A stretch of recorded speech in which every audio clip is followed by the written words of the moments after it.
আসসালামু আলাইকুম ওয়া রাহমাতুল্লাহি ওয়া বারাকাতুহু।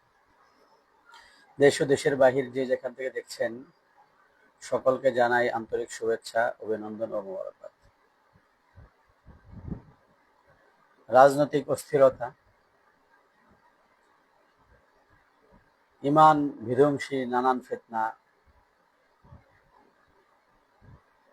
এই মুহূর্তে ইসলামের ধারক বাহক উলামায়ে কেরাম এবং তাদের তত্ত্বাবধানে পরিচালিত ইসলামী দলগুলো নির্দিষ্টভাবে ঈমান ও ইসলামের উপর উম্মাহকে পরিচালিত করার পরিবর্তে উম্মাহর মাঝে ফাটল, ভাঙ্গন, বিভ্রান্তি, অনৈক্য, বিশৃঙ্খলা তৈরিতেই বেশি ইন্ধন দিয়ে যাচ্ছে। এমনটি হবে এমনটি ঘটাই স্বাভাবিক এবং এই বিষয়ে রাসূলুল্লাহ সাল্লাল্লাহু আলাইহি ওয়াসাল্লাম ভবিষ্যৎবাণী করে গিয়েছেন। রাসূলুল্লাহ সাল্লাল্লাহু আলাইহি ওয়াসাল্লাম কিয়ামতের আগে মুসলিমদের মধ্যে বিভক্তির বিষয়ে সতর্ক এই জন্যই করেছেন, যাতে করে যখন এই বিভক্তি আসবে তখন আমরা গাইডলাইন পেতে পারি, আমাদের করণীয় নির্ধারণ করতে পারি। সুনানুত তিরমিজির 2641 নম্বর হাদিস, রাসূলুল্লাহ সাল্লাল্লাহু আলাইহি ওয়াসাল্লাম বলেন, ওয়া ইন্না বানি ইসরাঈলা তাফাররাকাত আলা 72 মিল্লাহ ওয়া তাফতারিকু উম্মতি আলা 73 মিল্লাহ। বানি ইসরাঈল 72 দলে বিভক্ত হয়েছে আর আমার উম্মত 73 দলে বিভক্ত হবে।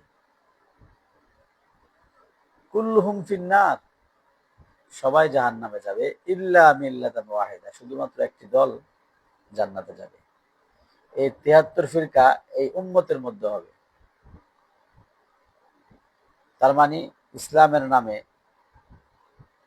অথবা মুসলিম কমিউনিটির নামে ইসলামী আদর্শ বাস্তবায়নের কথা বলে, মুসলিমদের স্বার্থ রক্ষার কথা বলে কোনো দল প্রতিষ্ঠিত হলেই সে জান্নাতি দল হয়ে যায় না।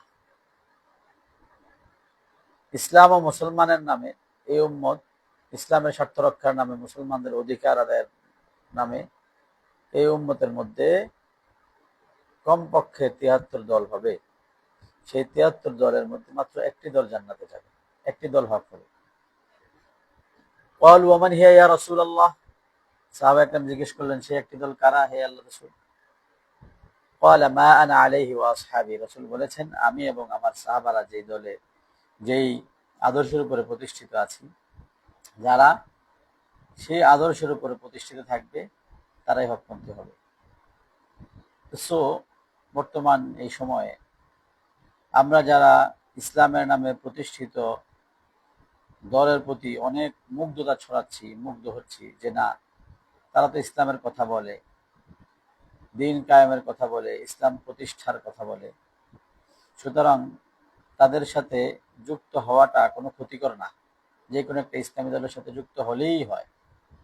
বিষয়টি কিন্তু এমন নয়, বরং ইসলামের নামে দল হলেই হবে না, বরং সেটি রাসূলুল্লাহ সাল্লাল্লাহু আলাইহি ওয়াসাল্লাম ও সাহাবাদের আদর্শে উত্তীর্ণ হতে হবে।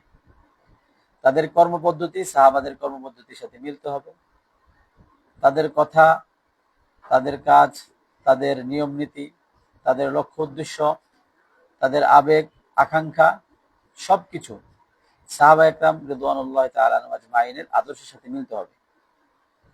যদি সাহাবাদের আদর্শের সাথে না মিলে, দলের নামের সাথে যতই ইসলামী লাগানো হোক না কেন, ঘরানার নামের সাথে যতই ইসলাম ব্যবহার করা হোক না কেন, মানুষকে ইমোশন করার জন্য কোরআন সুন্নাহর যতই উদ্ধৃতি দেওয়া হোক না কেন, দিন শেষে সেটি জান্নাতি বা নাজাত প্রাপ্ত, মুক্তিপ্রাপ্ত দল নয়। রাসূল বলেছেন, মা আনা আলাইহি ওয়া আসহাবি, আমি এবং আমার সাহাবাদের আদর্শের উপর প্রতিষ্ঠিত যারা, তারাই হচ্ছে, তাদের নামে দল থাকুক বা না থাকুক, তারাই হচ্ছে মুক্তিপ্রাপ্ত। এছাড়া এই আদর্শকে পাশ কাটিয়ে দলে উপদলে ইসলামের নামে বিভিন্ন বিভক্ত যারা থাকবে তারা মুক্তিপ্রাপ্ত বা নাজাত প্রাপ্ত দল নয়। আরেকটি হাদিস পেশ করছি, তিরমিজি, সুনানুত তিরমিজির 2676 নম্বর হাদিস। রাসূলুল্লাহ সাল্লাল্লাহু আলাইহি ওয়াসাল্লাম বলেন, ফাইন্নাহু মান ইয়াইশ মিনকুম বা'দি ফাসায়ারা ইখতিলাফান কাসীরা। আমার পরে যারা জীবিত থাকবে তারা অনেক মতানৈক্য দেখবে, অনেক ইখতিলাফ দেখবে, অনেক মতবিরোধ দেখবে। ছোটখাটো ইস্যু নিয়ে অনেক ঝগড়া বিবাদে লিপ্ত হতে দেখা যাবে।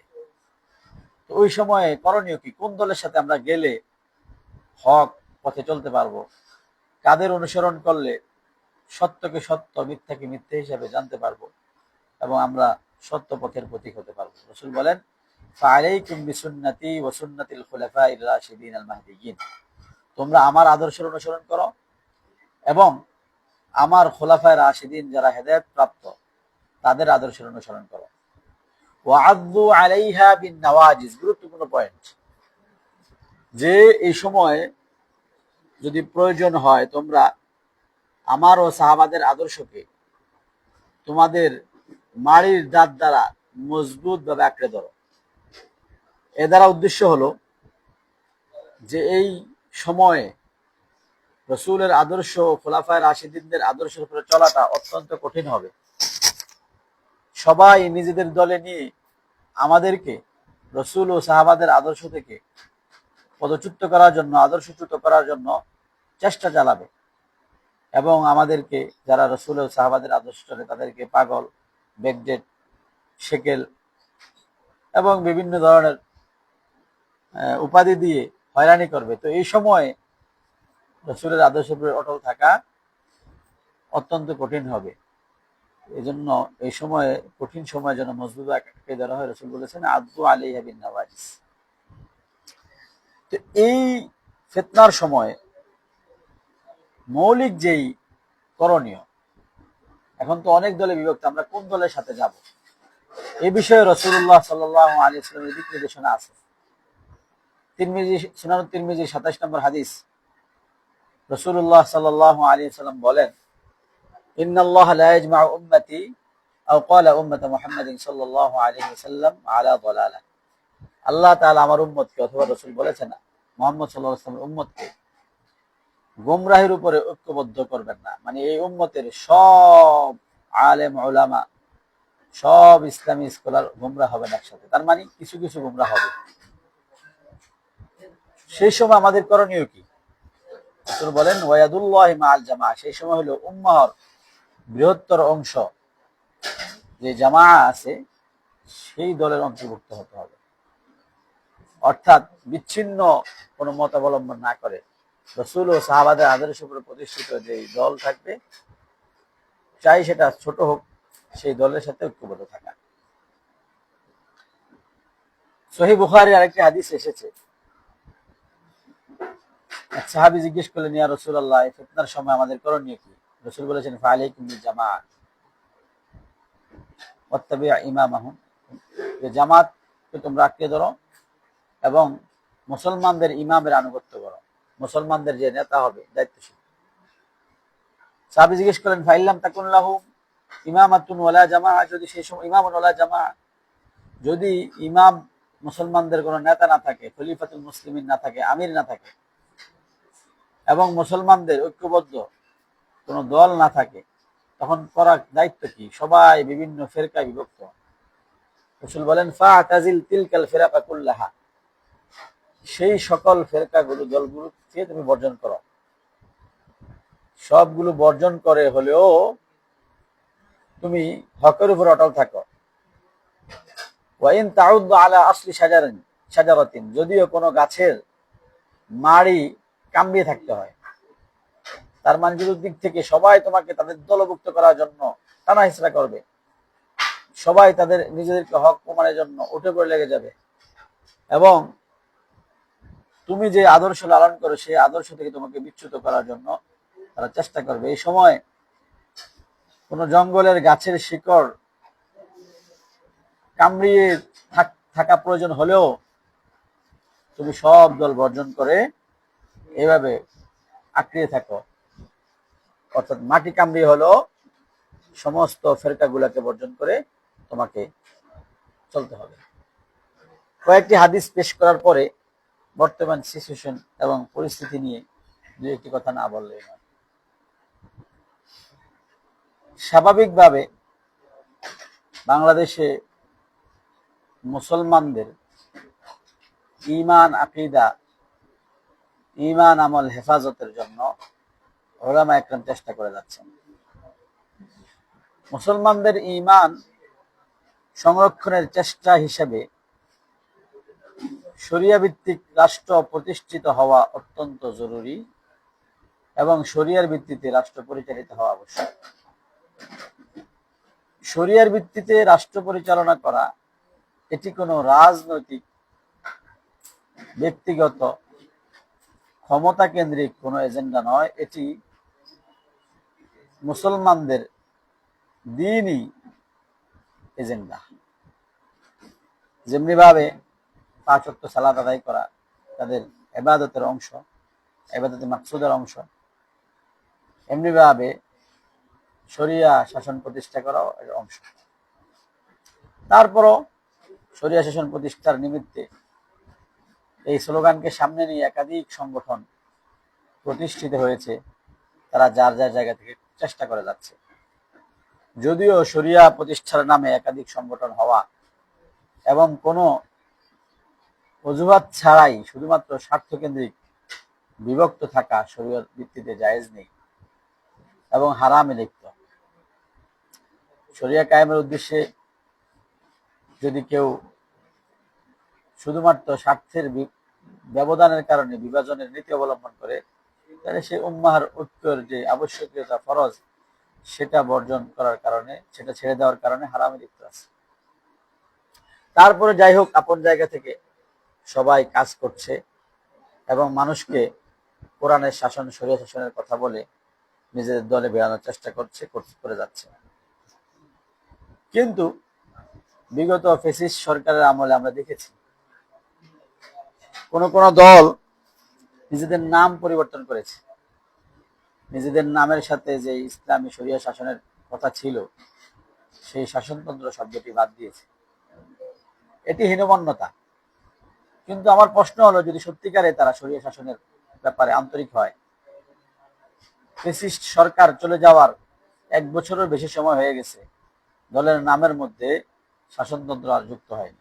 এর কারণ কি? আমি আশা করি এর ব্যাখ্যা ওনারা করবেন। দ্বিতীয়ত, যতগুলো ইসলামী দল আমাদের মাঝে আছে, সবার বক্তব্যের সার সংক্ষেপ হলো এই মুহূর্তে শরিয়া নয়, বরং প্রথমে আমাদেরকে মুসলিমদের রাষ্ট্র হিসাবে বাংলাদেশকে শক্তিশালী করতে হবে। তারপরে আমরা শক্তিশালী মুসলিম কমিউনিটি তৈরি হলে শরিয়া কায়েম করব। তার আগ পর্যন্ত আমরা কল্যাণ রাষ্ট্র, ইনসাফের রাষ্ট্র হিসেবে বাংলাদেশকে রাখতে চাই। এই জায়গাটিতে তারা অত্যন্ত বিভ্রান্তি এবং অত্যন্ত ভুলের মধ্যে রয়েছে। রাসূলুল্লাহ সাল্লাল্লাহু আলাইহি ওয়াসাল্লামের আদর্শ থেকে এর ন্যূনতম সমর্থন পাওয়া যায় না। কেননা ইসলাম ও কুফুরের মাঝখানে কোনো দেয়াল বা আলাদা বিবেচ্ছেদ নেই যে আপনি ইসলামী শাসন, কুফুরি শাসন ব্যবস্থা থেকে ইসলামী শাসন ব্যবস্থা যাওয়ার জন্য মাঝখানে স্টেপ গ্রহণ করবেন। যতদিন শরিয়া শাসন কায়েমের সুযোগ থাকবে না, ততদিন শাসন ব্যবস্থার দায়িত্ব থেকে নিজেদেরকে দূরে রাখে প্রস্তুতি গ্রহণ করতে হবে। যখন শরিয়া শাসন কায়েমের সুযোগ আসবে, তখন শরিয়া কায়েম করতে হবে। কারণ আপনি ওমান লাম ইয়াহকুম বিমা আনজালাল্লাহু ফাউলাইকা হুমুল কাফিরুন, ওমান লাম ইয়াহকুম বিমা আনজালাল্লাহু, আল্লাহর আইন ছাড়া যারা বিচার করে, কোরআনের ভাষায় তারা কাফের, তারা ফাসিক, তারা জালেম। তো আপনি কিসের ভিত্তিতে এখন শরিয়া কায়েম করবেন না? ক্ষমতায় গিয়ে যে কাজটা সেকুলাররা করছে, অর্থাৎ আল্লাহর আইনের বাইরে ফয়সালা, সেই কাজটাই আপনি করবেন কল্যাণ রাষ্ট্রের নামে। শরিয়ার বাইরে যত ব্যবস্থাপনা আছে সেটাই জুলুম ব্যবস্থাপনা। কেননা বান্দাকে তার অধিকার দেওয়া কিভাবে দিতে হবে এটি আল্লাহর চাইতে কেউ বেশি জানে না। সুতরাং আল্লাহর দেওয়া কোরআনী শাসন ব্যবস্থার বাইরে নিজেদের বানানো ইনসাফ ভিত্তিক কল্যাণমূলক রাষ্ট্র ব্যবস্থার নামে যে রাষ্ট্র ব্যবস্থায় আসবে সেটি ইসলামী রাষ্ট্র হবে না, কুফরি রাষ্ট্র হিসাবে বিবেচিত হবে। যদি বলেন যে আমরা এই মুহূর্তে শরিয়া কায়েমের সামর্থ্য নাই, তাহলে সামর্থ্য অর্জনের জন্য দাওয়া, ইআদাত, প্রস্তুতির যা দরকার সেটা করেন, কিন্তু সামর্থ্য হওয়ার আগে শরিয়ার রাষ্ট্রের দায়িত্ব নিয়ে শরিয়া বাহিরে রাষ্ট্র পরিচালনা করার ইখতিয়ার নাই। যেমনটি রাসূলুল্লাহ সাল্লাল্লাহু আলাইহি ওয়াসাল্লাম করেননি। মক্কায় যখন কাফেররা অতিষ্ঠ হয়ে রাসূলুল্লাহ সাল্লাল্লাহু আলাইহি ওয়াসাল্লামকে নিবৃত্ত করার লক্ষ্যে প্রস্তাব দিয়েছিল, যদি মুহাম্মদ সাল্লাল্লাহু আলাইহি ওয়াসাল্লাম মক্কার নেতৃত্ব চায় তাহলে মক্কার নেতৃত্ব দিয়ে দেওয়া হবে। রাসূল মক্কার নেতৃত্ব গ্রহণ করেন নাই। এখনকার ইসলামী দলগুলোর দৌড়ঝাঁপ এবং তাদের কর্মকাণ্ড থেকে মনে হয় যে রাসূলুল্লাহ সাল্লাল্লাহু আলাইহি ওয়াসাল্লাম মনে হয় নেতৃত্ব গ্রহণ করলে নাউজুবিল্লাহ ভালো ছিল। কারণ তারা তো এটাই করতে চাচ্ছে যে বর্তমান জাহিলি রাষ্ট্র ব্যবস্থায় আমরা ক্ষমতায় যাব, গিয়ে শরিয়া কায়েম করব না, জাহিলি সিস্টেম অনুযায়ী রাষ্ট্র চালাইতে থাকবো, আস্তে আস্তে আস্তে আস্তে আস্তে পরিস্থিতি তৈরি করব, তারপরে আমরা ইসলামী রাষ্ট্র ব্যবস্থা কায়েম করব। তাহলে রাসূলুল্লাহ সাল্লাল্লাহু আলাইহি ওয়াসাল্লাম এটা করতে পারতেন। তিনি আবু জাহেল, উতবা, শাইবা, উমাইয়া বিন খালফের প্রস্তাবে মক্কার নেতৃত্ব গ্রহণ করে সবার সামনে তাদের নীতি অনুযায়ী আস্তে আস্তে শাসন করতে করতে একসময় শরিয়ার সৌন্দর্য তুলে ধরতে পারতেন, কিন্তু সেটা তিনি গ্রহণ করেন নাই। তাই বর্তমান ইসলামী দলগুলোর জন্য এভাবে শরিয়া বহির্ভূত পন্থায় কয়েক বছর রাষ্ট্র পরিচালনা, মানে কয়েক বছর হারাম করার জন্য চেষ্টা করার কোনো সুযোগ নেই। আপনি যে জীবিত থাকবেন কত বছর তাও সুযোগ। এবং আরো ভয়াবহ বিষয় হচ্ছে যে এটাকে হারাম ওনারা মনে করবেন না, জায়েজ, বৈধ এবং ইসলামী রাষ্ট্র প্রতিষ্ঠার পথে একটি অংশ হিসেবে, স্টেপ হিসেবে তারা এটা গ্রহণ করতেছেন, অথচ শরিয়ার বাহিরে যে কোনো শাসন ব্যবস্থাই হারাম, চাই সেটার যে নামই দেওয়া হোক না কেন। যাই হোক, তাহলে একটা ভয়াবহ অবস্থা ওনারা যাচ্ছেন, যে কোনো দলই হোক। তারা এই পরিস্থিতিতে তাদের দরকার ছিল জনগণকে যেমনিভাবে বেনামাজিদেরকে আমরা নামাজ শেখানোর জন্য আলাদা দলের প্রয়োজন নেই, বরং ব্যাপক হারে দাওয়ার মাধ্যমে বেনামাজিদেরকে নামাজের কথা আনা যায়। শরিয়া শাসনের গুরুত্ব বোঝানোর জন্য আলাদা দলের প্রয়োজন নেই, ব্যাপক হারে বোঝানোর মাধ্যমে হবে। আর শরিয়া শাসন প্রতিষ্ঠিত হলে আমাদের যেটা হচ্ছে, বিভিন্ন দল তৈরি হয়েছে, ছোট ছোট দল, তো ওই দল যদি ক্ষমতা যায় তারা রাষ্ট্র পরিচালনা করবে, তারা যোগ্য হলেও করবে, অযোগ্য হলেও করবে। এটা কেমন কথা? এটা তো হতে পারে না। বরং দরকার হচ্ছে দেশের রাষ্ট্র পরিচালনায় দক্ষ যারা, তাদের পিছনে দেওয়া কাজ করে তাদেরকে দায়িত্ব দেওয়া। এবং যেহেতু ইসলামী রাষ্ট্র ব্যবস্থায় বিরোধী দলের কোনো অস্তিত্ব নেই, সুতরাং একটি দল ক্ষমতায় গিয়ে রাষ্ট্র পরিচালনা করবে, ধরলাম শরিয়া শাসনই কায়েম করলো, তাহলে অন্য অন্য দল কি বিরোধী দল থাকবে? আর শরিয়া শাসন প্রতিষ্ঠা করা কোনো নির্দিষ্ট সময়ের জন্য না, স্থায়ীভাবে করতে হবে। আপনি ক্ষমতা যাবেন, এই শরিয়া শাসন এটা কিয়ামত পর্যন্ত থাকতে হবে, সেই উদ্দেশ্যে নিয়ে যেতে হবে। যদি কেউ মনে করে যে আমরা 5 বছরের জন্য শরিয়া শাসন করবো, পরের 5 বছর জনগণ যদি চায় তাহলে শরিয়া শাসন হবে, নাইলে হবে না, এই সুযোগ জনগণকে দেওয়াই বিভ্রান্তি, গুমরাহি এবং ইসলামের সাথে মশকরা। তাহলে এই সুযোগও সামনে নাই। আমাদেরকে পরিপূর্ণভাবে সব শ্রেণীর জনগণকে নিয়ে এক সরকার কেন্দ্রিক রাষ্ট্র ব্যবস্থা হবে। এখানে একাধিক দল থাকার সুযোগ নেই। সবাই বা 99% মানুষ যাকে সমর্থন দেয়, আর যাকে 99% সমর্থন দেয় এটা বের করার জন্য নির্বাচনের প্রয়োজন নেই, বরং আহলুল হাল্লি ওয়াল আকদ, সমাজের নেতৃস্থানীয় লোকের সমর্থনই জরুরি। এই যে নির্বাচন খেলা, এটি অত্যন্ত প্রতারণা, ধোঁকাবাজি ছাড়া আর কিছু না। ডক্টর ইউনূস বাংলাদেশে 1 বছরের বেশি প্রেসিডেন্ট হিসেবে আছেন, কোন নির্বাচনের ভিত্তিতে তিনি হয়েছেন? অথচ এখনো জরিপ করলে দেখা যাবে যে ওনাকে সংখ্যাগরিষ্ঠ মানুষ চায়। তাহলে সংখ্যাগরিষ্ঠ মানুষের ভোট ছাড়াই এটা নির্ধারণ করা সম্ভব হয়েছে যে সংখ্যাগরিষ্ঠ মানুষের পছন্দের ব্যক্তিকে ক্ষমতায় বসানো সম্ভব হয়েছে। নির্বাচন ব্যবস্থাপনা এটাকে দিয়ে শরীয়তের সুরার সাথে তুলনা করা, যে অধিকাংশ মানুষের মতামত যাচাইয়ের মাধ্যম, এটা অত্যন্ত বেহুদা এবং একটি এমন কাজ যা দ্বারা জীবনে কোনোদিন সফলতা আসবে না। বরং হচ্ছেটা কি? এই নির্বাচন সুরা আহলুল হাল্লি ওয়াল আকদ এবং নেতৃস্থানীয় লোকজনের মতামতের ভিত্তিতে রাষ্ট্রপ্রধান নির্বাচনের পরিবর্তে যখন এই গণতান্ত্রিক সিস্টেমের অধীনে ঢুকে নির্বাচনের দিকে মানুষ যাচ্ছে, ফলে যেহেতু অধিকাংশ মানুষ আল্লাহ রাব্বুল আলামিনের শুকরগুজার নয়, নাফরমানিতে লিপ্ত, কুফর শিরকে লিপ্ত, তো তাদের ভোট পাওয়ার জন্য দিন দিন সবার মধ্যে অধঃপতন হচ্ছে। তারই ধারাবাহিকতায় এই বছর পূজা অনুষ্ঠানে বিভিন্ন ইসলামী দলের অংশগ্রহণকে আমরা দেখছি, যেই দলগুলো, যে মসজিদের ইমাম ও খতিব সাহেব যে ধর্মীয় আলোচক ও ইসলামী বক্তা যারা মানুষদেরকে ইসলামের সুমহান আদর্শের দিকে আহ্বান করাকে নিজেদের জীবনের মহান উদ্দেশ্য, ভীষণ ও মিশন হিসেবে প্রতিষ্ঠিত করেছেন, তারাই বিভিন্ন পূজায় অংশগ্রহণ করে এটাকে নর্মালাইজেশন করছে। পূজায় অংশগ্রহণ করা সুস্পষ্টভাবে হারাম এবং শিরকি কাজকে সমর্থন দেওয়া, এটা তো সুস্পষ্ট সত্য, ধরে নিলাম যে কোনো কারণে কেউ গেল। কমপক্ষে এখানে তো এটা হচ্ছে হিন্দুদেরকে যে আমরা ইসলামের পক্ষে দাওয়াত দিব, তোমরা হিন্দু ধর্ম ছেড়ে ইসলামের পথে আসো, এই দাওয়াত দেওয়ার মতো সিচুয়েশন, পরিস্থিতি বন্ধ করে দেওয়া হচ্ছে। সবাই তাদের পূজায় শুভেচ্ছা জানাচ্ছে, তার মানে পূজা একটি ভালো কাজ। পূজা কি বড় গুনাহ, না জিনা ব্যভিচার বড় গুনাহ? পূজা বড় গুনাহ, না মদ পান করা বড় গুনাহ? পূজা বড় গুনাহ, না সমকামিতা বড় গুনাহ? আমেরিকাতে, ইউরোপে বিভিন্ন সমকামীদের সংগঠন আছে। আল্লাহ না করুন বাংলাদেশে যদি এমন বিশাল সংগঠন তৈরি হয় যারা গে পার্টি, সমকামী পার্টি তৈরি করে আর বছরে একদিন এই দিবস পালন করে, তাহলে কি তাদের ভোটের জন্য এই দিবসে তাদেরকে শুভেচ্ছা জানানো হবে? যদি তাদের শুভেচ্ছা জানানো আপনার কাছে অপছন্দনীয় হয়, যদি মদ পানকারীদেরকে শুভেচ্ছা জানানো অপছন্দনীয় হয়, বেশ্যা পতিতালয়ের নারীদেরকে সেখানে গিয়ে যে দৌলতিয়া পল্লীর পতিতাদেরকে তাদের জেনা দিবসের শুভেচ্ছা, নাউজুবিল্লাহ, এটা যদি অপছন্দনীয় হয়, তাহলে এই সব গুনার চেয়ে বড় গুনাহ শিরকের জন্য শুভেচ্ছা জানানোকে কিভাবে বৈধ মনে করা হচ্ছে?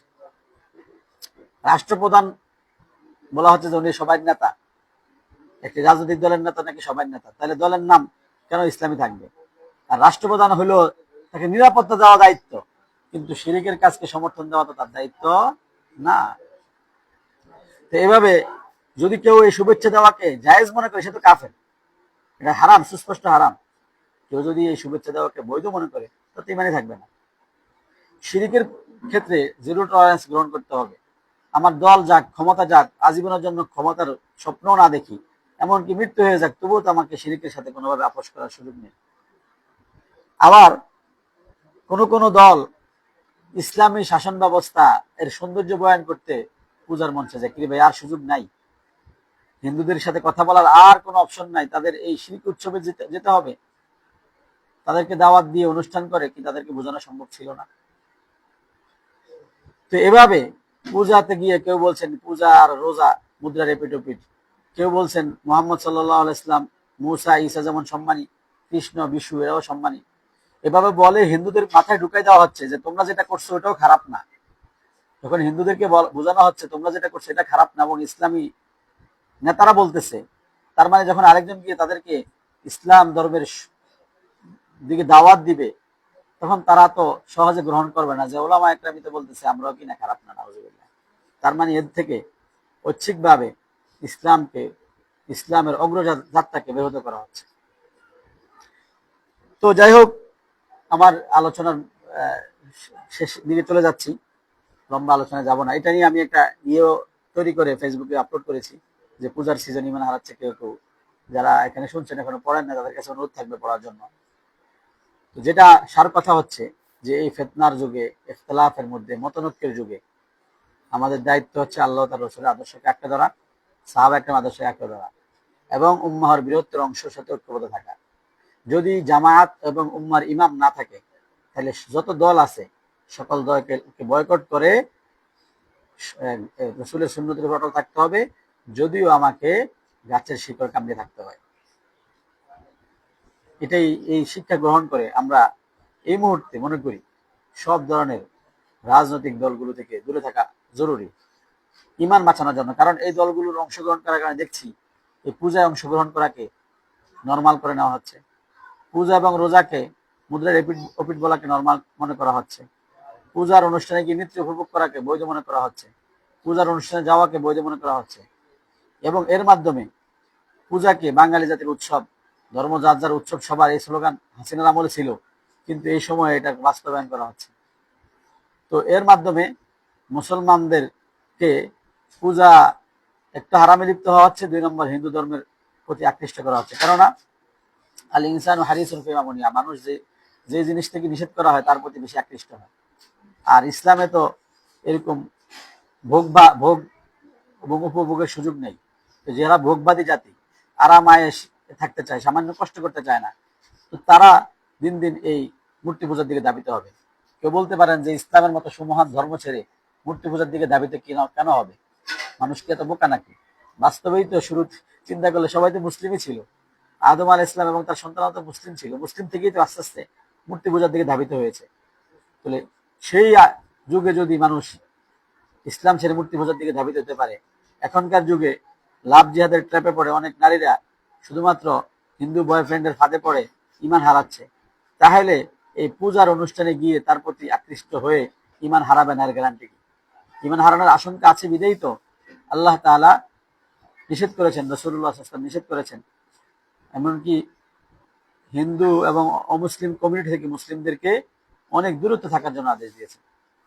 যাই হোক, সার কথা হচ্ছে আমাদেরকে দলের চেয়ে আমার ইমানের প্রতি বেশি লক্ষ্য রাখতে হবে। এখন দেখা যাচ্ছে আগে তো সেকুলার দলগুলোতে অংশগ্রহণ, বিএনপি, আওয়ামী লীগ বা অন্যান্য দলে অংশগ্রহণ করার কারণে ইমান হারা হওয়ার আশঙ্কা ছিল, কিন্তু এখন ইসলামী দলগুলোতে অংশগ্রহণ করে ইমান হারা হওয়ার আশঙ্কা রয়েছে আরো বেশি পর্যায়ে। সেকুলার দলগুলো তো পূজা বা ধর্মীয় অনুষ্ঠানে অংশগ্রহণ করে এলোমেলো বক্তব্য দিলেও তার কর্মীরা সেটাকে ইসলামাইজেশন বা ইসলাম সম্মত মনে করে না। কিন্তু ইসলামী দলগুলোর কর্মীদের মধ্যে দেখা যাচ্ছে তারা এটাকে শরিয়া সম্মত বা বৈধ মনে করার অপচেষ্টা করতেছে। তো আল্লাহ তাআলা আমাদের সবাইকে সবকিছুর উপর আমার ইমান যেন আমরা রক্ষা করতে পারি সেই তৌফিক দান করুন। আসসালামু আলাইকুম ওয়া রাহমাতুল্লাহি ওয়া বারাকাতুহু।